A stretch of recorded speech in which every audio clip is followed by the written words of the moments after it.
Good evening, everybody. My name is Akol Agwek, and I'm the moderator of the forum tonight. I'm moderating a Burlington School Board forum with a number of candidates who are now here in the studio or in the Zoom call. Uh, Joining us tonight are Polly Vanderputin. I'm sorry if I mispronounce your name. Lucia Camprillo, Claire Wool, Monica Ivansik, and Aquilas Locoso will join us later. So these are all the candidates for tonight. We have about 1 hour to hold this forum. So let me just go straight to ground rule. First, candidate will be allowed a minute opening statement. So each of you will have a minute opening statement. Second, all candidates will have 2 minutes to respond to questions. Whatever question I ask from the script, you will have 2 minutes to respond to that question. There may be questions from the public, in which case we will take those. All candidates will be given the opportunity to respond to questions from the public. What that means is I have questions scripted here. When member of public calls, their question takes the priority. Then candidates are allowed 30 seconds rebuttals. If you have to rebut anything said, then you have 30 seconds. Candidates have 30-second closing statement. So that is very much it for tonight. So let me just go with the first question. Please tell us why you are running and what will be different for Burlington if you are elected. Why do you think you are unopposed? It looks like you are not running against each other. Uh, so there is it's probably not a high stake debate here. But please, Monica, let me begin from the left this way. Monica, you have the floor. Why are you running or why are you unopposed? Your 2 minutes. You are muted. You are muted, Monica. Sorry about Okay. that. Thanks. My name is Monica Ivancic, and I'm running to represent Ward 7 on the Burlington School Board. I'm currently serving my second term on the school board, and I'm seeking your vote to be re-elected to serve a third term on the board. With my family, I live in the New North End, and I work at UVM teaching and maintaining an instrument lab for the Department of Chemistry. I'm also a mother in the district. My daughter is an 8th grader at Hunt and headed to the high school in the fall. I've lived in the New North End since mid-2015 and enjoy being part of this community. In the last 4 years on Burlington School Board, we have collectively made many positive changes, and I believe that we have transformed this district. When I first started serving, many of us were new on the board and the climate in the district was not good. The teachers had just been on strike the previous fall and did not feel respected. We dealt with issue after issue, and slowly with time, conditions and climate were significantly improved. In the last 2 years, we hired a new superintendent who is a skilled leader, keeps us abreast of all issues the district is facing, and has a passion for equity, diversity, and inclusion. Together with the board, he has been faced with many challenges, including managing a district throughout. Thank you. Thank you. Thank you. Claire, you have 2 minutes. Hi, thank you. My name is Claire Wool. I am running for re-election for Ward 6. I have served 2 years as well, two terms, excuse me, the last 4 years. I came onto the board after serving over 10 years as a parent volunteer in any capacity through our elementary, middle, and high school. I have 2 graduate students from Burlington High School, and I have junior at the high school, my third child. I am an active participant in all civic opportunities that enhance our public school district. I look forward to serving in this next very challenging 2 years. I am committed to the opportunities that we've created to grow the district, but also to the state of emergency that we are currently in without a permanent high school and technical center.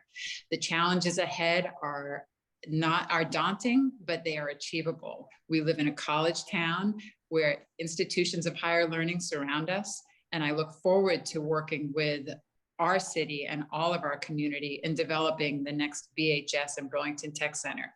At the pre-K level, at the elementary level, at the middle school level, we want citizens to move to Burlington, Vermont. And the public school system is the largest economic engine in the city of Burlington. Thank you. Thank you. Lucia, you have your 2 minutes. Great. Thank you so much, Nicole, for the question. And it's really nice to meet you tonight. Thanks also for hosting us this evening. I'm so pleased to be sharing a space with Monica and Polly and Claire and Achilles in a short while as well. Monica, congrats on your endorsement earlier this week from Rights and Democracy. And I'm so pleased to introduce myself. My name is Lucia Campriello. I've lived in Burlington for about 7 years now.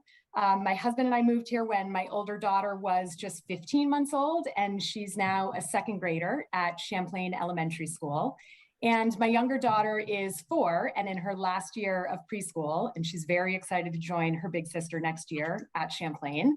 And I'm motivated to run for Ward 5 School Board Commissioner because I'm a parent of 2 young children at the very start of their public school careers, because I care deeply about Burlington, and because I value education as a cornerstone of a healthy community. As far as why I'm unopposed, I think it's a combination of reasons.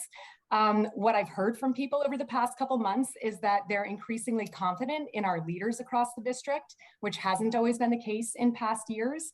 And I think that discontent has motivated candidates to run in the past. At the opposite end of the spectrum, it's a fraught time in the world, which sometimes motivates people to action and other times wears people down. And I think folks are exhausted. I'd love to think that my passion for community service and my enthusiasm for the work of the board has something to do with it as well. But I'm very happy to acknowledge the external factors at play too. Thank you. Thank you. Thank you, Lucia. Polly, your 2 minutes. Okay, hi, thank you. My name is Polly Vanderputin. I live in Ward 3, and I'm running for my second term on the school board. I grew up in this area. My family moved to South Burlington right next door when I was 5 years old. And I'm a person who went away, came back, went away, came back, finally came back and settled here. And I have lived in this neighborhood since 2006. I have a daughter who is in the 5th grade currently at Edmonds Elementary. So I have a parent perspective. And I have also been a teacher for the past 23 years. Of those, I've been a public high school teacher since 2008.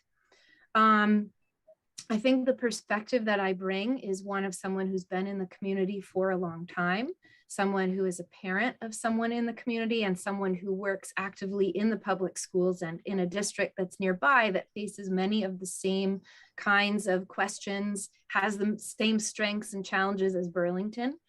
Why am I running unopposed? I think that similar to what Lucia Campriello spoke to earlier, there are people who are feeling really good and confident about the leadership.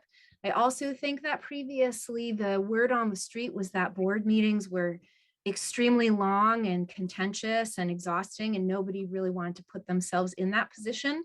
I feel that that's significantly changed. That has not been my experience in my 2 years on the board, which is wonderful. But that kind of sense of like, yikes, I don't want to do it, I think was a factor for some people. So anyway, not for me. I am looking forward to the next couple of years representing Ward 3. Thank you. Thank you. Exactly on time. So let's go forward. Since you are all running unopposed, you might be responsible for this. The budget. Do you support this year's school budget? Or 98.2 million. If you have voted against it, then you probably did not support it. But this is the question for you all, so that the voters could understand where you stand. So I will begin with you, Paulie, since I'm going this way now. Do you support the budget, and why? Okay, yes, thank you. I definitely support the budget. And the reason I support the budget is I feel it's very reasonable. It makes no changes to our current programming, which is a relief to me. It's terrible to see when RIFs have to happen. RIFs are the euphemism of a reduction in force, which means that people get cut from their positions, which means that programs get cut for children. We are not talking about that with this budget. We're talking about keeping things the way they have been, which is necessary for the district to function. The percentage increase in the budget is a little over 3%, and that's to be able to keep those programs in place and to keep up with wages and salaries. But overall, because of a surplus in the current education fund, we are looking at taxes decreasing. So I kind of try to say win-win, but we get to keep our schools functioning the way we need to. And we are also potentially looking at a tax decrease. So I say, yes, please vote for this budget. It's one of the best ones we've ever put out there. Okay, thank you, thank you. It looked like it's going to be voted on. Lucia, please, you have the floor. Great, and I'm very happy You to keep support this the budget? brief. Oh, sorry. I'm happy to keep this brief and also to share that I voted yes for the school budget when I mailed my ballot in earlier this week. As Polly said, it appears to be an incredibly fiscally responsible budget. It maintains the quality of programming that is offered presently throughout the district. And I look forward to digging in more and learning more about the budgeting process at the school district upon being elected. Thank you, thank you. Claire, you support the budget? Yes, thank you. We worked with the superintendent and all our district leaders, the process and looking at our budget year after year. Our fiscal year ends in July, so we have an opportunity to see what we've spent in years past. This budget, as we talked about, especially during a pandemic, we've made no programmatic cuts. And we are fortunate that we have been a board that has been fiscally responsible. And we do listen, we carry budget meetings for many of our populations to come and learn about the budget. And to me, when I think of our, how we are progressing as a state and our spending, it is concerning. And we do monitor how we use our funds, and we are not have been fighting for the last year on our per pupil weighted formula, so we will be addressing how Burlington receives funding from the state. But at this time, I do support this budget, and we are a conscientious board, and we hope that the citizens support it. Thank you. Thank you, thank you, thank you. Monica, you have the floor. Thank you. And I as well voted yes on the school budget. I support this budget that is currently awaiting voter approval. And I just wanted to say that under the direction of Superintendent Flanagan, for the first time, the district utilized an equitable budget and staffing model. So this model does not have to do with increasing or decreasing the budget, but it has to do with redistributing how the pie is cut so that more resources go to students who need them the most. One of the biggest differences in developing this year's budget was to use this RISE allocation that the superintendent introduced. RISE stands for Recognizing Injustice and Seeking Equity. And it uses a weighted student formula funneling funds to schools in greater need. Each school in the district formed an advisory group composed of school teachers, school leaders, teachers, and parents to come up with a plan on how to spend that school's RISE allocation. And the differences were, the elementary level versus middle level versus high school. They found different staffing that would provide an equitable education to all of our students. So we have a great one pager that describes exactly the breakdown of the entire budget. And as Polly already mentioned, even though there is an increase in spending per pupil, it's part of that is because we're losing pupils in the district. Overall, there'll be a decrease Thank in you. taxes because of the excess in the education fund at the state Thank level. you. Thank you. I will stay on this for all of you. And that is to say there has been reference to excess surplus in the education fund. And there is an argument to be made that that is one-time money as a result of the COVID fund. So when that goes away, are we not looking at a tax burden that will fall on the resident of Burlington, because that gap has to be filled? Money has to come someplace. So since you are highlighted, Monica, 1 minute on that. I think that by COVID funds, you're talking about the ESSER funds, which are actually separate from this budget. But you're right, these are one-time funds, and I believe our ESSER funds last through middle of 2024. And we are funding quite a few positions on this ESSER funds. And yes, we don't know. And a lot of those positions have to do with restorative practices in the schools. And so we will have to figure out what happens to those positions after the funds run out. But those are separate from the voter approved budget that's in the ballot right now. Okay, thank you. Can you continue on that? Is if it look like education fund at the state level has surplus in it, and that is being used to reduce taxes at the school level. And so if that is the case, and this is the question, if that is the case, when that money goes away, what happened? That is the gist of my question, but you answered it, Monica. So Claire, that way. Yes, so you're talking about the $90 million surplus 90 million, from the state. Yes, Yes. that is one-time funds. That allows us to have a reduction in our education taxes this year. You are correct. And yes, next year, when we look at our per pupil, as Monica touched upon, and if people don't know now, over the last 2 years, the Burlington School District has lost over 200 students. Each of those students equates to $19,000. So we are fortunate this year with the ed fund surplus in helping this budget. When it goes away, we will need to look at what each school has as far as capacity and per pupils, and we will need to make adjustments based on the fact that we have had attrition. We look at that attrition based on immigration policy. At the federal level, we've looked at that attrition because our high school campus has closed, and therefore we have had families leave the district because we are in a temporary high school. So we will need to attract families to bring back the population of the Burlington public schools and get back to what our normal numbers are, which is this high school of 1,000 students and elementary schools with full capacity. And we will make those tough decisions. So tough decisions would have to be made because we cannot rely on the state surplus going forward into FY24.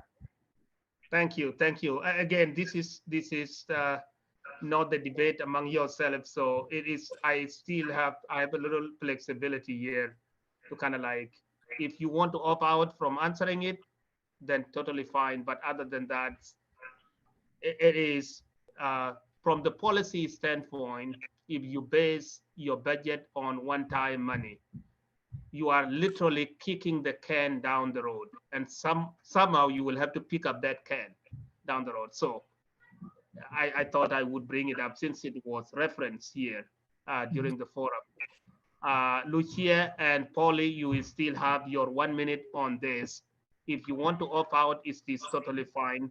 I will move to the next question. But I would just like to add something to what's been Mhm. said. I don't know if it's clarifying or helpful, but I personally find all of this to be really complicated, understanding education funding and how it works and per pupil funding. But in terms of this $90 million surplus, it's a question I've been asking a lot about because I've heard that Governor Scott may repurpose some of that money for other forms of tax relief.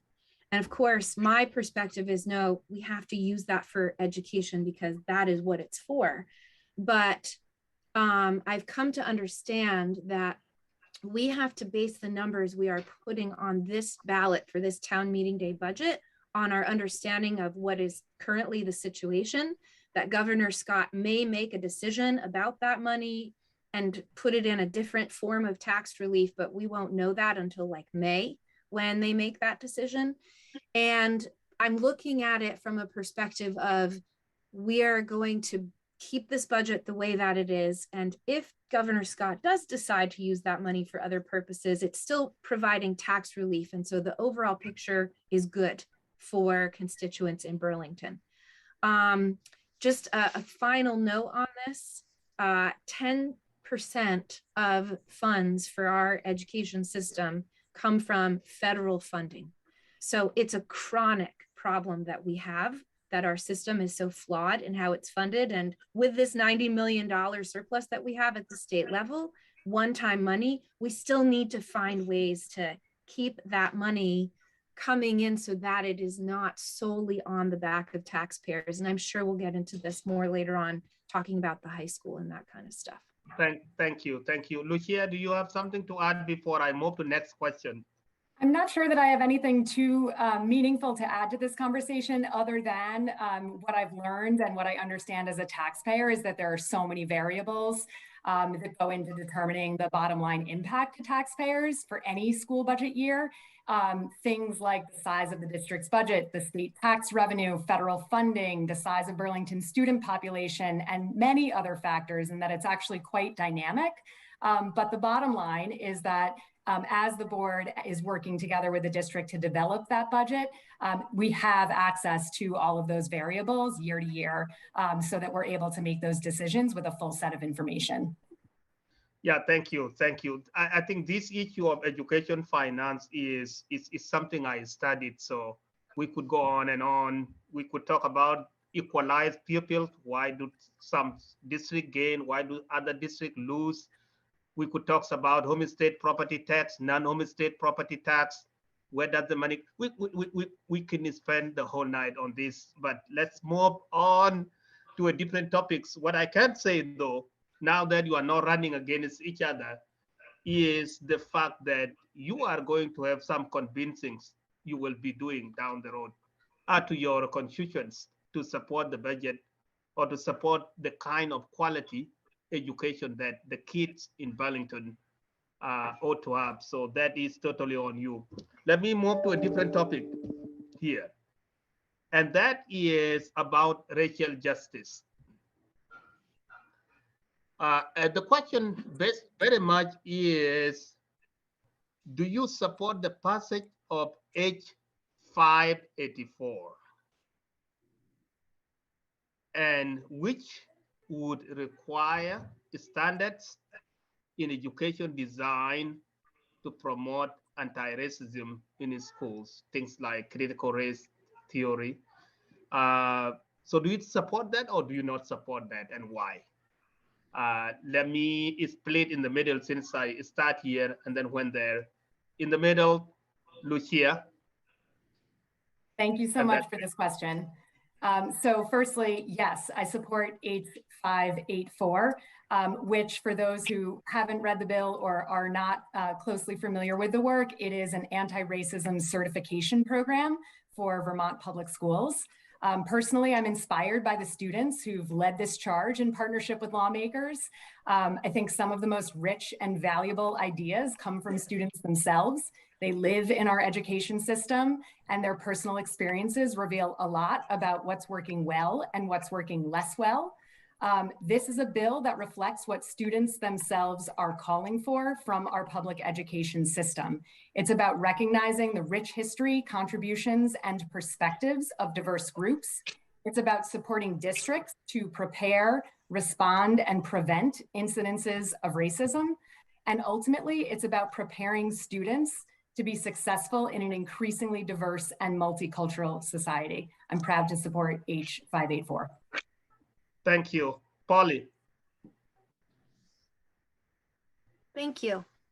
So as I looked over the questions for today, it was the first time that I had heard about this bill. So I had to educate myself about it a little bit, which I thought was interesting, that I work in public education and had not yet heard about it. What I like about it is that students have sponsored it. I think that it's wonderful that they are getting engaged. I currently do not know enough about the language of the bill and what it would mandate or what it would suggest. I'm not even sure which word to use in terms of how this certification is going to play out. I can say that from my experience in public schools with anti-bias and anti-racism training, that it's not all equal. I've had some really good, really powerful experiences, and I've had some where it felt like the conversation got shut down.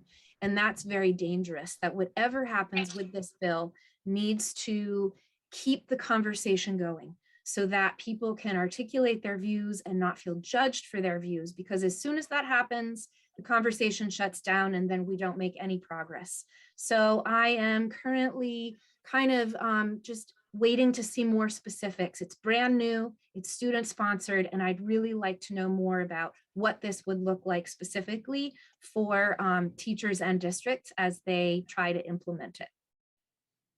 Thank you. Thank you. Claire?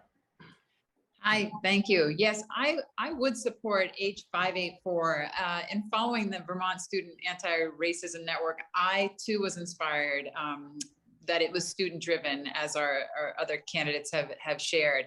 You know, looking at those statistics that they talked about, 78% of the students in a survey said that they did not really receive or accurately get a full education in elementary school with regards to anti-racism or learning about it. And then, you know, when we talk about, you know, a diverse, inclusive, anti-racist curriculum, yes, it was only 4 or 5 years ago when we looked at all the books in our library, our current elementary, middle school, and high school libraries.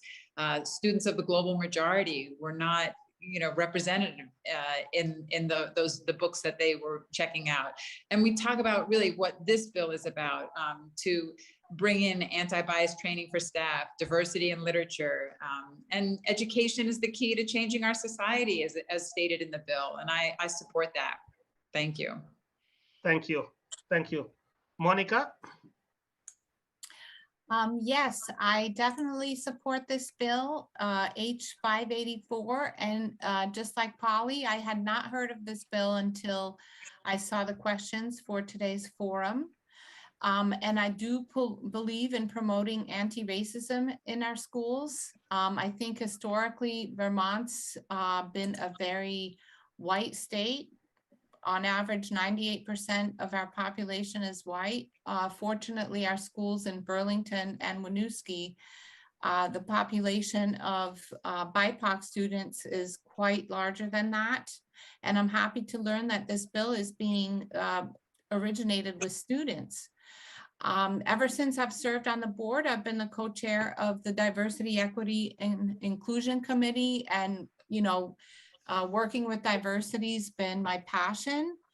And we've really been supporting restorative practices in our district. So getting rid of punitive punishment, getting rid of the essentially the school to prison pipeline, where BIPOC students disproportionately get you know, penalized and sent home from school. So with the use of restorative justices in our district, we're teaching the teachers how to be open to change and not use punitive punishment. So I'm really looking forward to what happens with this bill. And as Polly mentioned, that at least it is opening the conversation, and hopefully it doesn't do a nosedive. Hopefully we can lift it up and get this to be something that's celebrated across the state. Thank you. Thank you. So let's go back. I want to go back to the money. And that is school and school funding. Burlington's educational infrastructure is aging while the student population is growing. What do you think needs to happen statewide? This is not just the city of Burlington.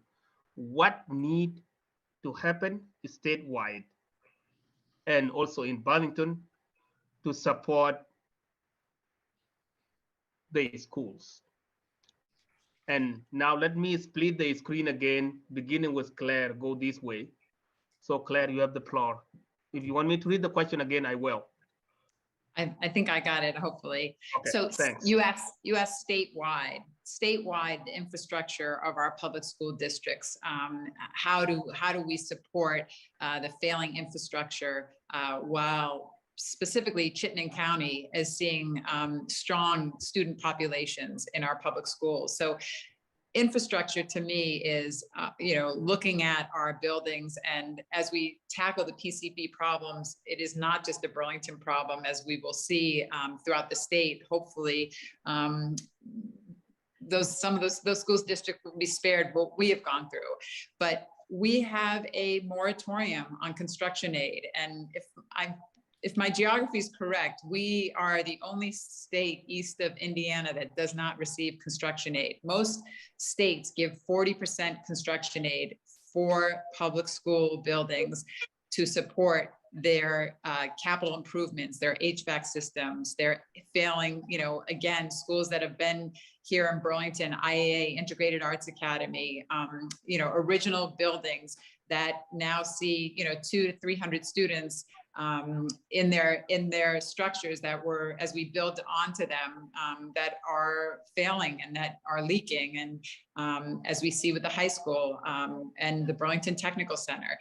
So we would look, I've testified over the last couple of years at the State House to bring back that, lift that moratorium on construction aid. But again, looking to the federal stimulus, and hoping that there are federal dollars to help all of our Vermont school districts prioritize, identify, evaluate those buildings that are in the most need. There were certainly other districts that were failing their infrastructures and need support. So again, looking statewide, I think there needs to be a comprehensive plan and outreach to those public school districts with the most need, so that students are going to schools safely. Similar to lead in the water, our buildings have to be safe for learning. That is the statewide. The second leg of question is what needs to happen in the city of Burlington? For me? Yeah. Yes. So we have done an analysis. We did a comprehensive analysis with the city, all the municipal buildings of every one of our school properties and what the school district owns. So we know we have a capital improvement plan, a 10-year capital plan, and we have identified everything that each school needs to be run efficiently and effectively. So efficiently, so that financially we're not wasting money on consistent repairs or breakdowns, and effectively is looking at improvements that we've done throughout our school district and we have 13 school programs. And so we have a plan in place.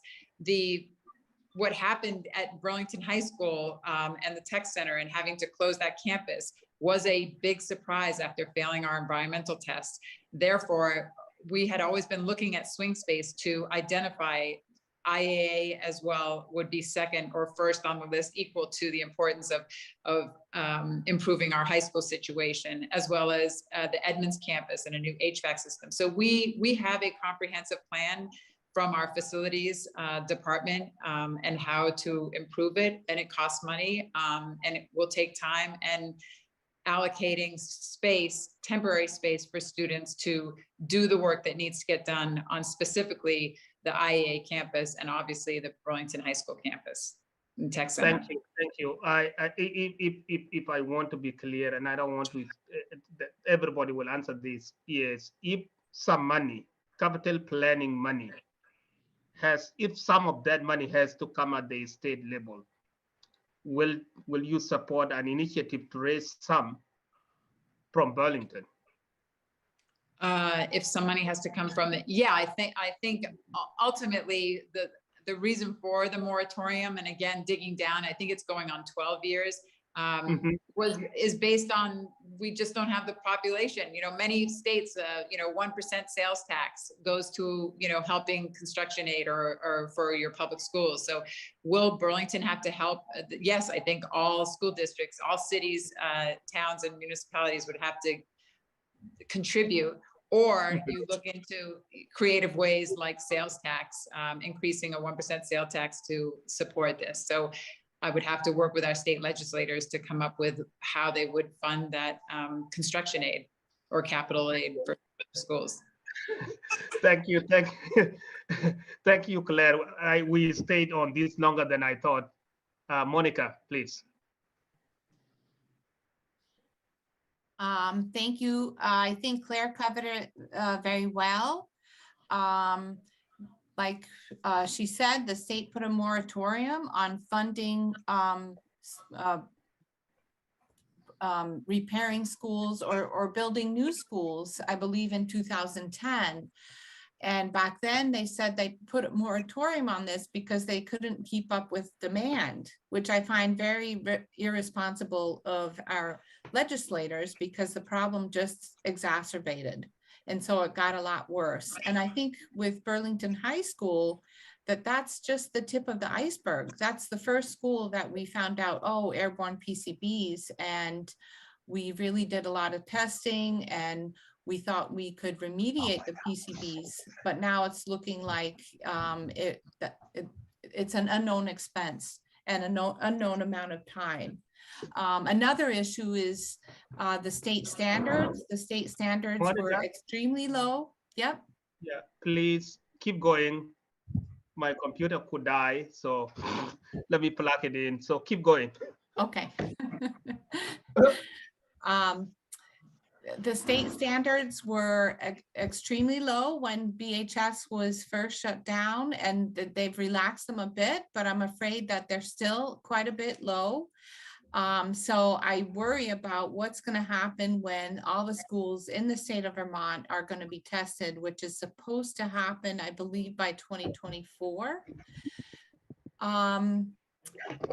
So yeah, we definitely need to take better care of our public buildings. You know, after what all schools are municipal buildings. And so I think it's not fair that education budgets have to cover, you know, the costs. And I believe Claire already mentioned this, but, you know, one of our issues with our schools that need a lot of repairs, one of them is IAA, which used to be H.O. Wheeler. They can't repair everything in the span of the 10-week summer. So we need to house the students somewhere, and that's an issue because we have nowhere else in the town to house the students. Thank you. Thank you. So you would support a combination of some money coming at the state level and some being raised locally? Yes. Okay, definitely. Thanks. Lucia. I'm just a brief moment because I think Monica and Claire have done such a beautiful job covering much of the topic. And all that I would offer is that a theme that came up in conversations that I've been having with community members over the past couple of months is an interest in continued collaboration and coordination between the school board and the city council, so that community members are presented with bonding opportunities that are threaded together in what feels like a fiscally responsible way, and also with enough line of sight to feel confident in making their decisions on election day, so that when we are faced with a bond from the city and faced with a bond from the school, we can feel confident or have the information we need to make that decision, so that we are not shortchanging one over the other, but rather holistically approaching all of the city's needs together as a community. Thank you, Lucia. Polly, you have the last word on this question. I would just like to start with appreciation for our chair, Claire Wool, and the work and time she has put into finance and facilities. I felt like I learned from her tonight about the overview of the capital plan. So this is not a debate forum. Sometimes I think we're going to express some gratitude. I would echo what many others have said and wish or long for, I think I need to be more active than that, consistent funding coming in to support schools. It's really tiresome that these necessary repairs fall on the backs, again, of local taxpayers as opposed to it being seen as a public good. And something I loved from Monica was that community members use these buildings too.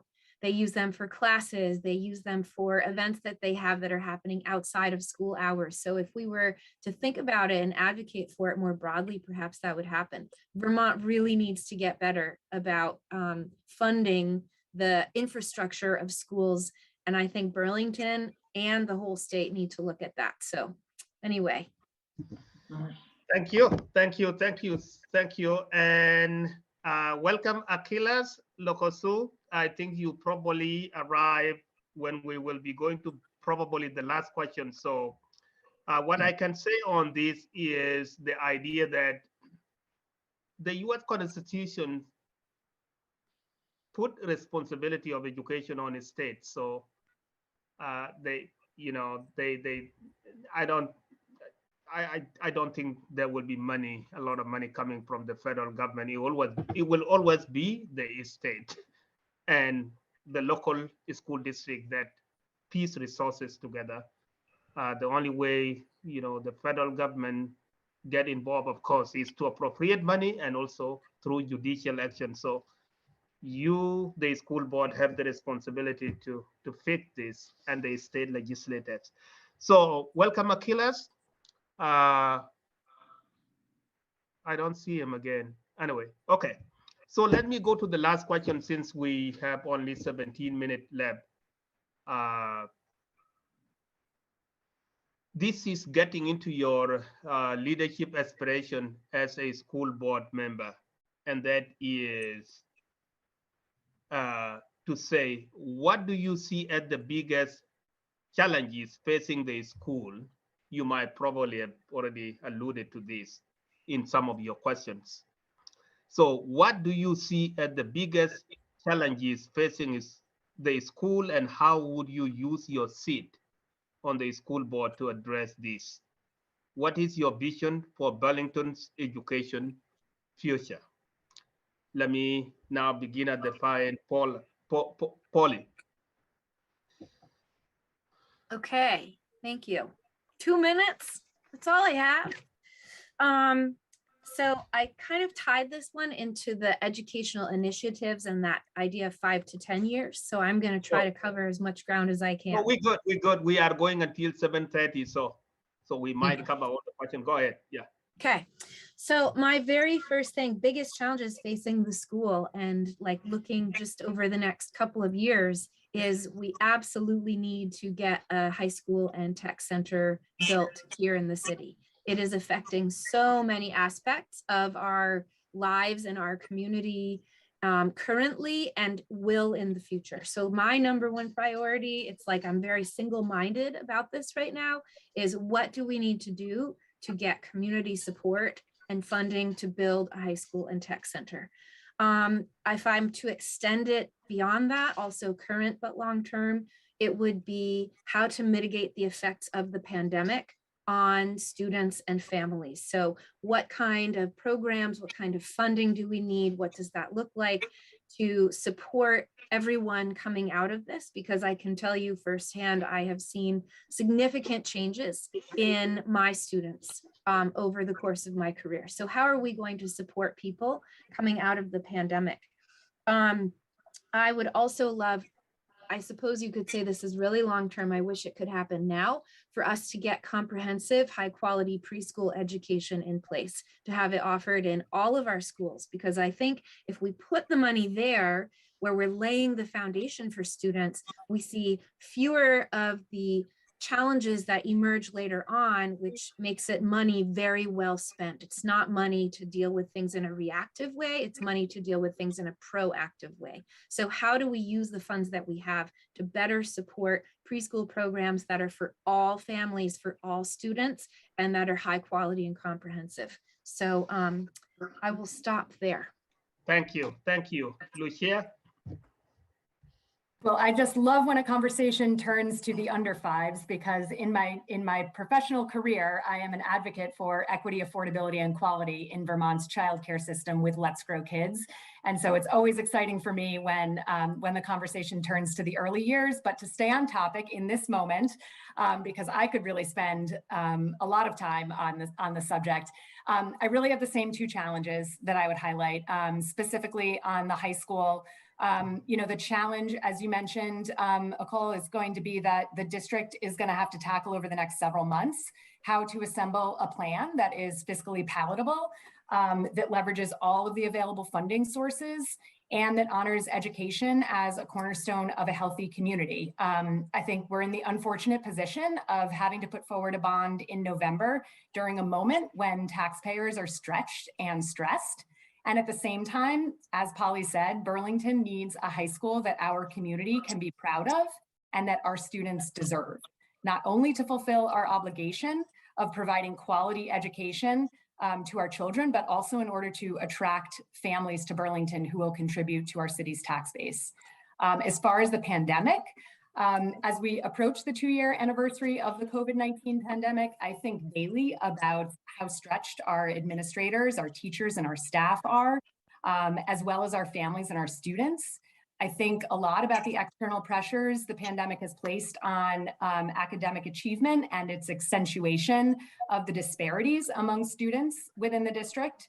I'm hopeful that we'll find ourselves in a different position from a public health perspective in the near term, and certainly as we move through 2022. And we will all need to work incredibly hard and collaboratively as a school community and full community to fully recover from this pandemic in the coming years, to support really a generation of students whose academic lives have been upended.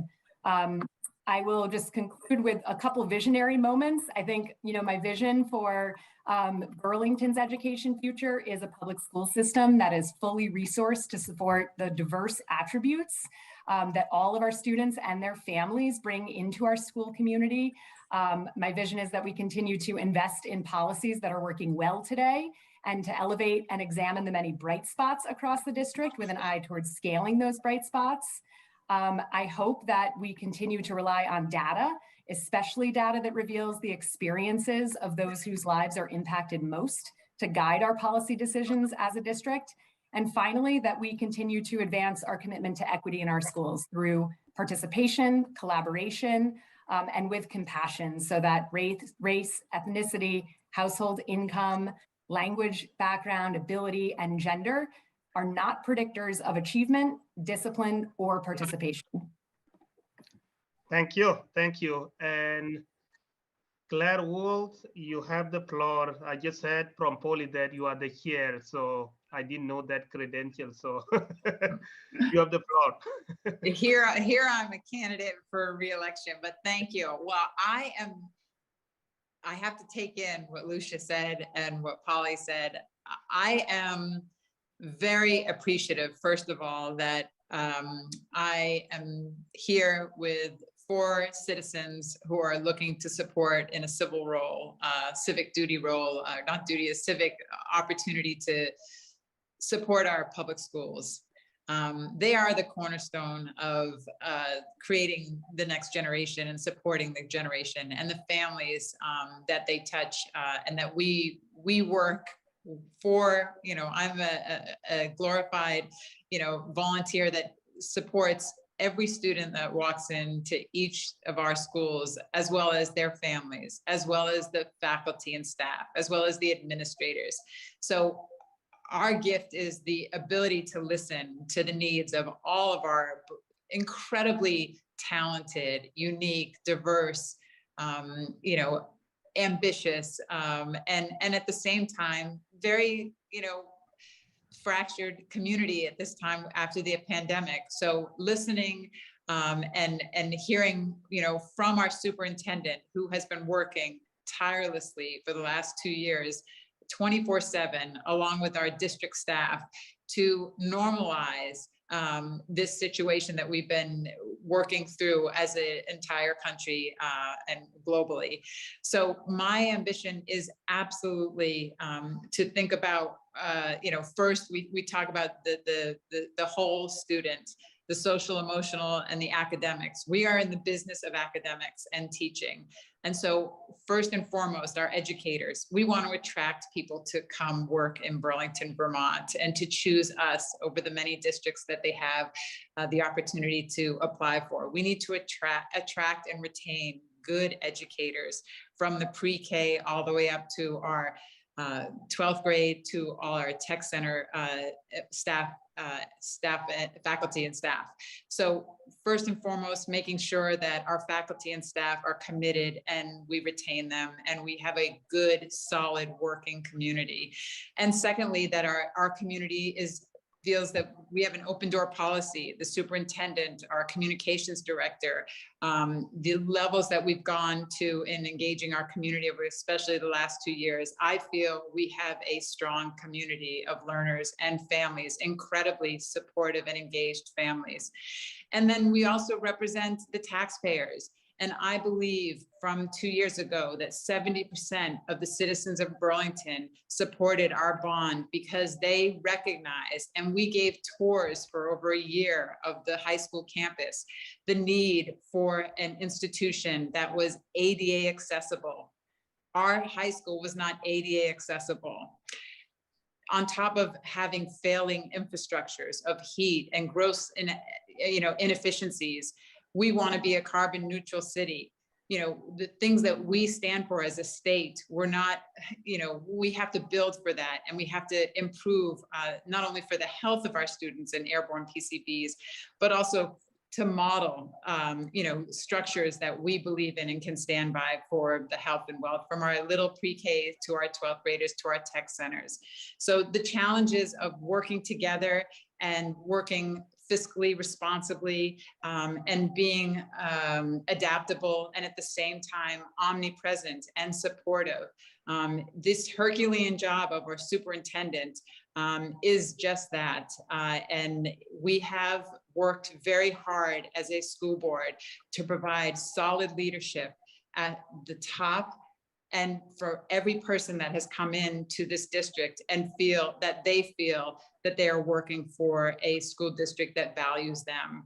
And again, I'm so interested in what you do, Akal, because the funding has been so fractured at the state level. 2 years ago, Tammy Colby, a 2019 report, there was no, we look at the Vermont funding, but the empirical data, like why we fund school districts the way we do, and school districts like Burlington and Winooski and rural districts have been underweighted based on the demographics of our students. And we were leaders increasing our volunteer time to create a coalition for student equity.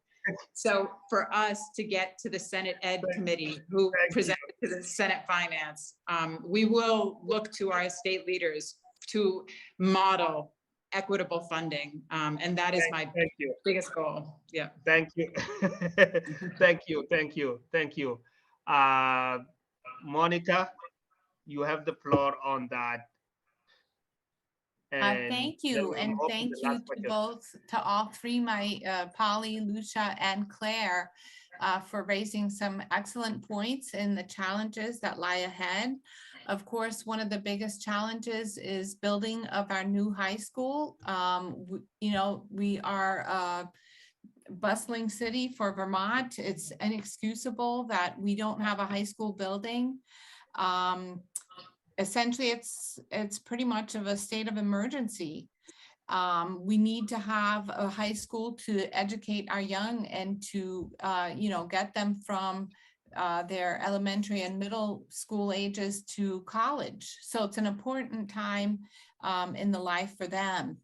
Another challenge that we're having is, funding education in general.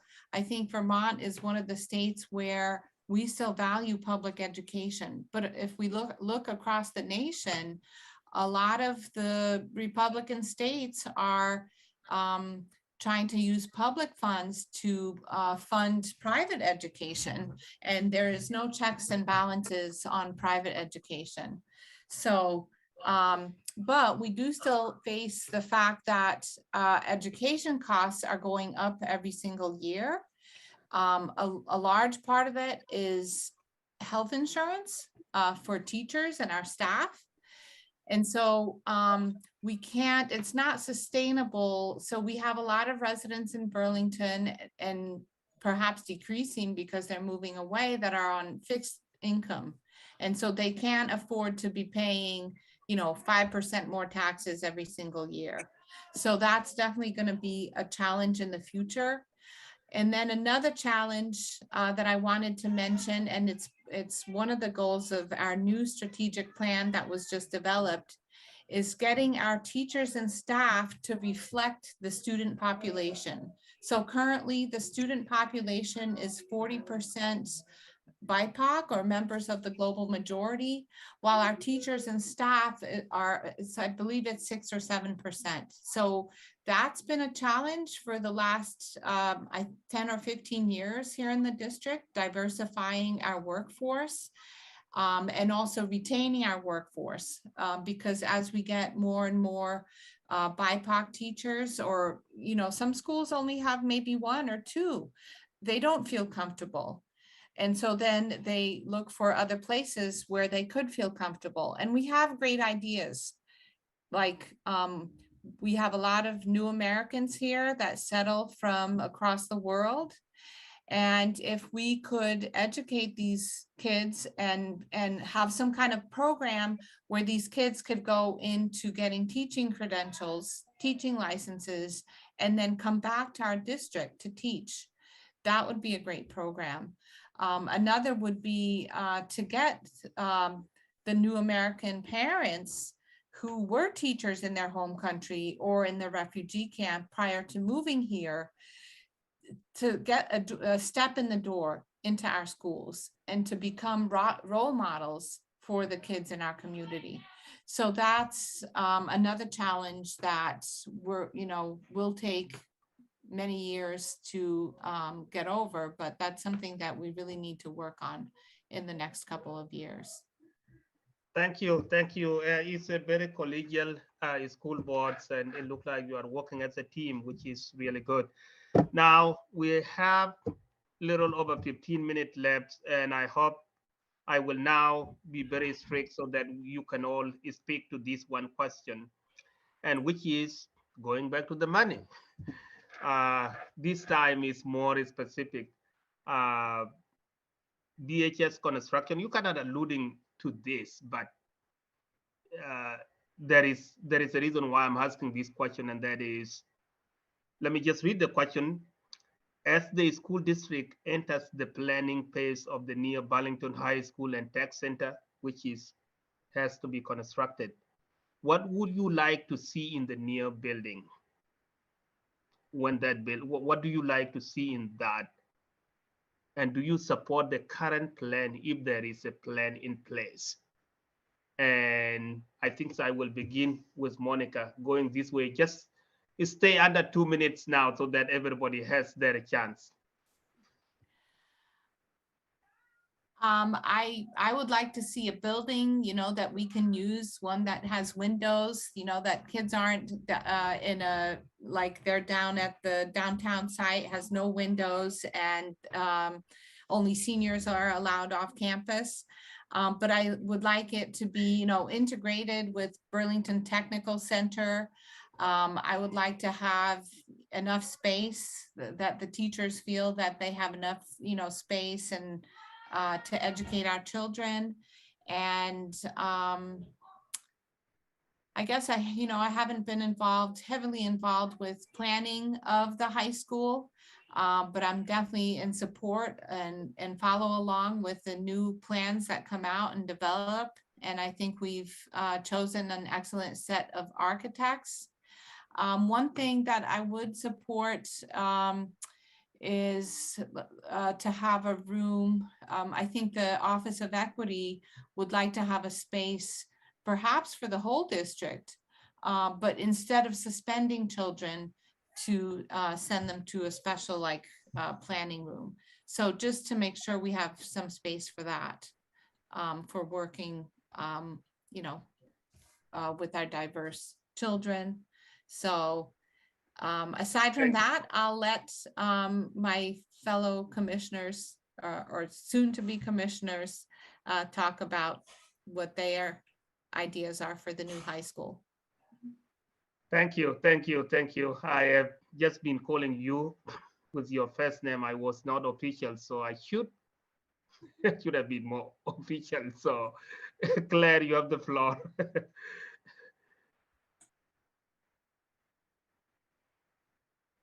You are muted. Thank you. I just wanted to confirm, Achilles, are you on? Yeah, I am. Okay, Oh. great. All right. I saw You you guys hear on, me? so I just wanted you see to me? ask a call. Yeah. You guys see Sorry, me? Attila, I didn't see you. I'm so sorry. That's fine. So yeah, go ahead. Yeah. Well, I have a lecture to get back to, but I've been listening in on the various answers, and it's definitely a tough act to follow. But I guess I could just introduce myself and get my name out there. My name is Achilles.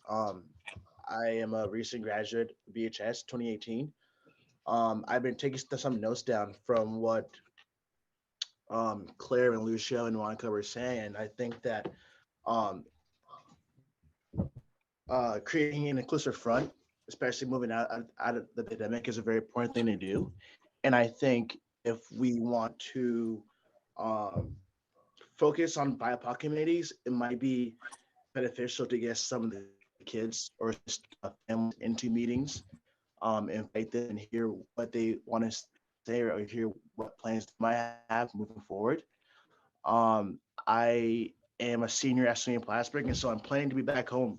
And so I thought it would also be a good chance for me to join the school board and, gaining an understanding of how the school works in the background, because students, high school students is my focus.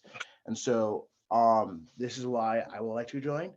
I'm sorry for not being here the whole time, but I've been listening in, and it's definitely a great conversation and a good one that I've been taking notes on moving forward. And I guess that's all I have to say for now. That's okay. Thank you. Thank you. you. Apologies, Achilles. I didn't see you. You you were on and then the camera was off. So thank you so much, Commissioner Wool, for calling that. Thank you so much. Yeah. Well, the question being, and I know Achilles, having spent 4 years at the high school, what do we want to see in a new high school and a new tech center? Like I shared before, we welcome an ADA accessible, so all students with all mobility issues and faculty and staff with mobility issues can teach and attend our school. And when we think about, I would say 5 months out of the year, we're like today, a bitter cold day. We talk about accessibility and movement spaces. So the gym has been the focal point of, activity and health and wellness. So a second gym where we could practice or kids could move around. And then the flexibility of space. We have the as Monica touched upon, the architect teams that are working with us specialize in tech center and high school integration so that we are using space again in the fall of 2025 to open the doors to a new high school that really includes and is not siloed, but that has interactive space, that is safe. I mean, the old BHS had close to 47 doors in it as far as access. So we want a safe community. We want a healthy community, a new building, and again, to improve upon the opportunity for people to give feedback will be tomorrow night. We have our first kickoff public meeting that anyone can come and share exactly answering that question. What do you wish for in your high school? And we are on an aggressive timeline. So we have worked really hard over the last 2 years of what would work at that site. Our faculty and staff have given us feedback. We have not wasted a dollar on the money that we have spent based on an analysis of that site. But you know, there are many models of really incredible schools out there that have been built by neighboring states and throughout the United States that integrates both the tech center and the high school on one campus. And I look forward to that future. Thank you. Thank you so much, Claire. Lucia, 2 Yeah. minutes. Thank you. So firstly, I support the current plan to build a new high school and technical center at the Institute Road campus. I'm so glad that Claire just plugged the kickoff meeting, which I'm going to repeat just in case people didn't catch it. The BTC BHS kickoff meeting is tomorrow evening at 6:30 p.m.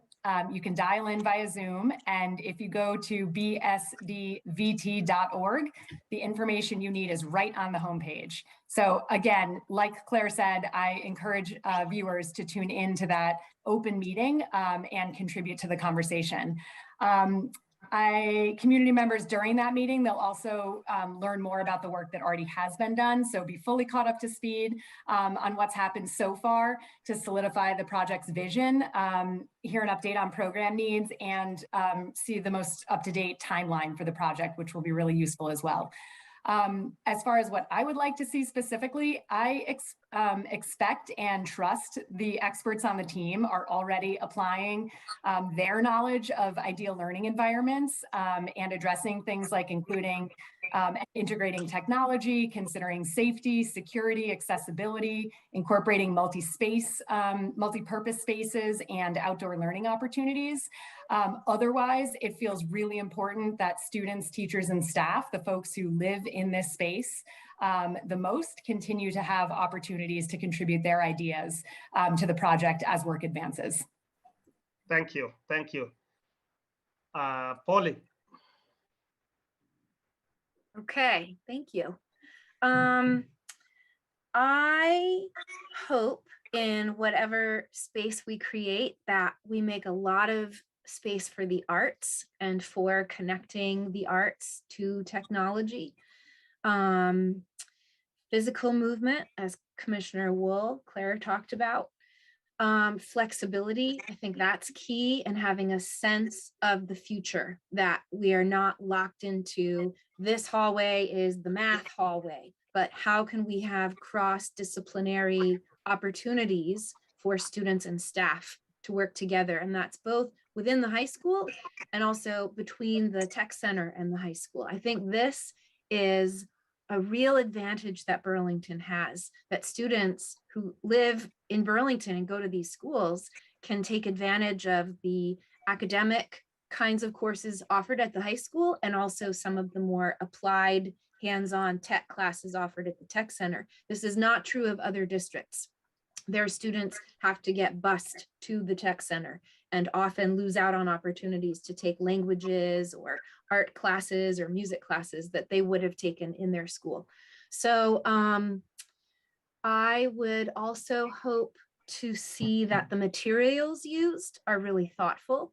We are in this situation, I think, because schools were built really quickly and on the cheap at a time when we had a boom in the population back in the late 50s, early 60s.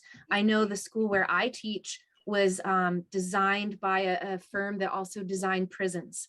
And you can see that in its cinder block construction and tiny windows. It was seen as a place to warehouse, not as a place to elevate. And I think we really need to focus on using quality materials, obviously being fiscally responsible about that, but not finding ourselves, setting ourselves up for a disaster like we have now with the PCBs. Finally, I would say we've done some training with Judy Dow, and I would hope that there's some element of land acknowledgement in the building that we create, whether it's through the materials or the space that we have, but to say that we are on Abenaki land, and not only that, but sacred, like where we are specifically here with the creation story of Lake Champlain and the Champlain Valley. I would wish to honor the caretakers of the land. So that was my final thought. Thank you. Thank you. Thank you. I think that we, for the last 5 minutes that we are left with, I want each of you to just like express just one word or two to close whatever you said for tonight. We don't want, it's already 4 minutes. If you can just say one word that express, that summarize all you said tonight, then go for it. Achilles, are you there? He is not. He said in the chat he had to go. He's still in classes. They have midterm. Okay. Oh, I see. Yes. So one word to summarize what you said. One word or two, because we're running out of time. You can go, Claire. Unity. We need unity from all aspects, and I'm looking forward to work with people. I don't want to alienate anyone in the process as a school board member, and so unity is key. Thank you. Collaboration. Yeah. Monica. I would say diversity and equity. We want to make sure that students are serviced equitable. And I think we have a great superintendent and a great board, that school board that works collaboratively together. Like you mentioned, Akol, we're a collegial, and I'm looking forward to working with the superintendent and the board for better equity in our district. Thank you. Polly? One or two words. This is such an interesting challenge. Work. Roll up your sleeves and don't be above any of the work. Include, participate, and be open. Thank you. Lucia? I'll go with collaboration. And I do just want to offer that I had 3 goals for tonight. Because I am not serving already, I was really hopeful for this opportunity as one to introduce my candidacy for viewers and to reflect for folks some of the values that I would bring to the role. And finally, to invite your vote on town meeting day. And hopefully your continued support and engagement throughout my service. So the last thing I would love to say too is to invite viewers to connect with me individually, which you can do by phone at 802-391-0079 or by email at Lucia, FORBSD@gmail.com. So, and thank you so much, Akol, for hosting us tonight. I look forward to continuing to be in touch with you. Thank you. Thank you so much. This concludes tonight's forum with the school board candidates for the city of Burlington. I wish you the best of luck. I hope that the citizen pass your budget, because you voted for it, and until the citizen vote for it, it is still final. So I wish you the best of luck, and I look forward to meeting you in person. So I will close it for tonight, and thank you so much for giving me the opportunity to have this conversation with you. Again, for viewers out there, my name is Akol Agwek, and I am the moderator for tonight. Thank you. Thank you.